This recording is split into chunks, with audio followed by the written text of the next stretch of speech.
বনাম শিষ্য, উন্নয়ন বনাম দুর্নীতি। মূলত এই হতে চলেছে আসন্ন বিধানসভা নির্বাচনে বহরমপুর কেন্দ্রের ইস্যু।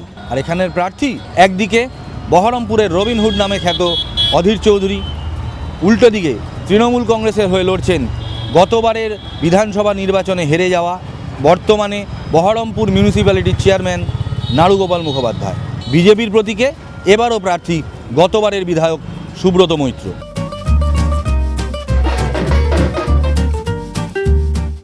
এই দেশে যেভাবে আমাদের নরেন্দ্র মোদীজি সার্বিকভাবে সমস্ত মানুষের জন্য করছেন, তার দিকে তাকিয়ে এই পশ্চিমবঙ্গের মানুষ এবার তৃণমূল মুক্ত হতে চাইছে। 26-এ তৃণমূলের বিসর্জন হবেই হবে হবে। আমরা এ রাজ্যে আসছি।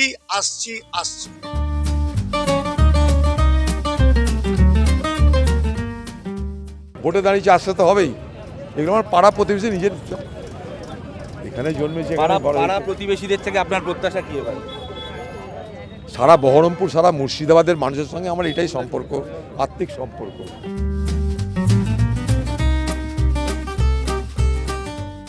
ভোট যখন দাঁড়িয়েছি, আমার দায়িত্ববোধ আছে সেই মানুষগুলোর সঙ্গে, যে মানুষগুলোর সাহায্যে আমি কাজগুলো করছি, তাদের আশীর্বাদ নেওয়া। সেই আশীর্বাদটা আমি নিচ্ছি এবং ভালো রেসপন্স পাচ্ছি, এবং সবাই আমাকে আশীর্বাদ করছে যে আপনি এত ভালো কাজ করছেন বা আপনারা তো ভালো কাজ করছেন। গভর্নমেন্টের ভালো স্কিমগুলো আছে, সেগুলোকে আরও এগিয়ে নিয়ে যাওয়ার জন্য নিশ্চয়ই আপনার পাশে থাকবো।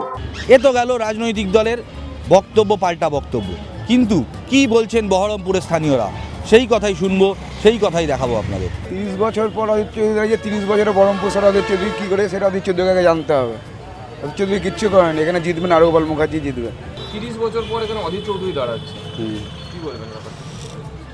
ওই আশা বেশি, হ্যাঁ, ওই পাস করার আশা বেশি। তাহলে কি মনে হয় কে জিতছে? অধীর চৌধুরী জিতার সম্ভাবনা বেশি।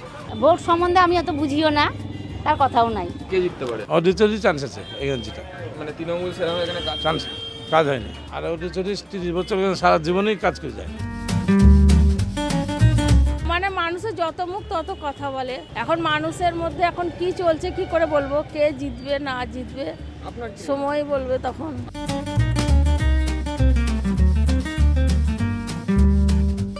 আমি এসব কিছু বলতে পারবো না। গত যে বিধায়ক ছিল এখানকার, কতটা উন্নয়ন করেছে? উন্নয়ন করেছে, কিন্তু ওর ভাগ্য খারাপ, তাই জিততে পারবে না। এখন তৃণমূলের জামানা এখানে অধীর চৌধুরী দাঁড়াচ্ছে, দাঁড়াচ্ছে, ও এগেনস্টে আবার চেষ্টা করছে জিতার জন্য। অবশ্য সম্বন্ধে কথা বলতে চাই না। প্রায় 30 বছর পর এখান থেকে অধীর চৌধুরী ভোটে দাঁড়াচ্ছে, কি বলবেন? হ্যাঁ, ভোটের আছে শুনলাম, কিন্তু হ্যাঁ, ওকে সবাই ভালোবাসে। ভোটে ও জিততে পারে, ও জিততে পারে। কন্টেস্ট হবে, ভোট কন্টেস্ট হবে।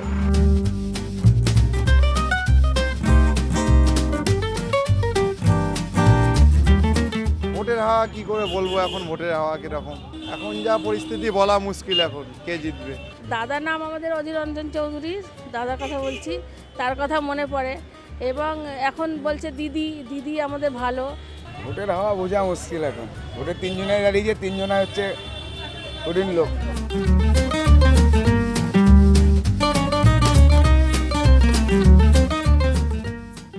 এখন অনেক উন্নত হচ্ছে, রাস্তাঘাট এসব সব তৈরি হচ্ছে, অনেক কিছুই হচ্ছে, মানুষের বিপদেও আসছে, দেখাশোনা করছে। কিন্তু আমাদের নেতারা, যে কংগ্রেস পক্ষ থেকে যারা আমাদেরকে পাস করলো, তারা কোনো খোঁজ খবরই নিল না। কি করে বলছি এখন কে জিতবে? এখন কার মনে কি আছে কি করে বলবো, বলো কে কাকে ভোট দিবে, সে তো বলা খুব মুশকিল। এবারে ভোটে কে জিততে পারে? ওসব ব্যাপারে আমার দাদা তো বহরমপুরের জন্য অনেক কাজ করেছে, বহরমপুর শহরের জন্য রাস্তাঘাটগুলো করে দিয়েছে। মানুষজন আগে রাস্তায় ঠিকভাবে বেড়াতে পারতো না, এখন সব লাইট, রাস্তাঘাট সুন্দর করে দিয়েছে। দাদা জিতলে, দাদা দাঁড়ালে আমরা আশা করছি দাদাকে জিতানোর। বহরমপুরবাসী যা বললেন তার নির্যাস প্রাথমিক লড়াইয়ে যেন কিছুটা পিছিয়ে রয়েছেন বিদায়ী বিধায়ক বিজেপি প্রার্থী সুব্রত মৈত্র। লড়াই মূলত গুরু বনাম শিষ্য, অর্থাৎ অধীর রঞ্জন চৌধুরী বনাম নাড়ুগোপাল মুখোপাধ্যায়। শেষ পর্যন্ত কি হয় এই বহরমপুরের রেজাল্ট, সেজন্য অপেক্ষায় থাকতে হবে।